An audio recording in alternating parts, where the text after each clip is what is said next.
क्या बहजाद साहब अपनी ही बेटी पारस को इंसाफ दिलाने के लिए ऐसा खतरनाक खेल खेलेंगे जिससे नदीम और आफताब की पूरी जिंदगी बर्बाद हो जाएगी? क्या जवाहर हमेशा के लिए पारस का साथ छोड़ देगा, या फिर आखिरी पल में ऐसा धमाका होगा कि हर कोई दंग रह जाएगा?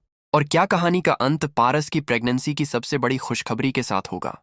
आने वाले एपिसोड में ऐसे जबरदस्त ट्विस्ट देखने को मिलेंगे जिन्हें मिस करना नामुमकिन होगा।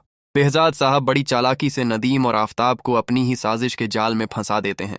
जिस दिन आफताब और पारस की एंगेजमेंट होने वाली होती है और शहर के बड़े बड़े लोग वहां मौजूद होते हैं, उसी वक्त बेहजाद साहब सबके सामने ऐलान कर देते हैं कि यह रिश्ता कभी नहीं होगा। वह कहते हैं कि मैं अपनी बेटी की शादी ऐसे इंसान से नहीं कर सकता जो उसी की किडनैपिंग में शामिल रहा हो। इतना कहते ही बेहजाद साहब एक एक सबूत सबके सामने रख देते हैं। माहौल में सन्नाटा छा जाता है।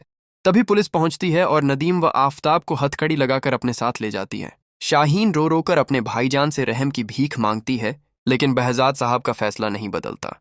इसके तुरंत बाद बहजाद साहब एक और बड़ा ऐलान कर देते हैं कि बहुत जल्द पारस और जवाहर का निकाह होगा। यह सुनकर पारस और जवाहर की खुशी का ठिकाना नहीं रहता। लेकिन कहानी यहीं खत्म नहीं होती। मरियम से जब रेशम को पता चलता है कि जवाहर अपनी बॉस पारस से निकाह करने वाला है, तो उसका गुस्सा 7वें आसमान पर पहुंच जाता है।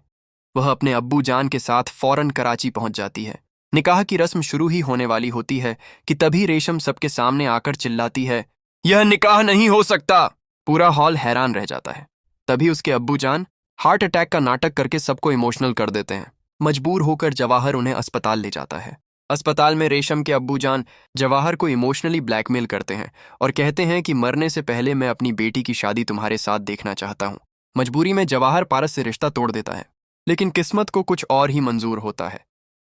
जवाहर अचानक रेशम और उसके अब्बू की बातचीत सुन लेता है, जहां रेशम हंसते हुए कहती है, आपका हार्ट अटैक का ड्रामा मेरे काम आ गया। यह सुनते ही जवाहर का खून खौल उठता है। वह उसी पल रेशम से रिश्ता खत्म कर देता है और सीधे पारस के पास पहुंचकर अपनी गलती की माफी मांगता है। पारस भी उसे एक आखिरी मौका देने का फैसला कर लेती है। उधर यह खबर मिलते ही वहाब दुर्रानी आग बबूला हो जाता है।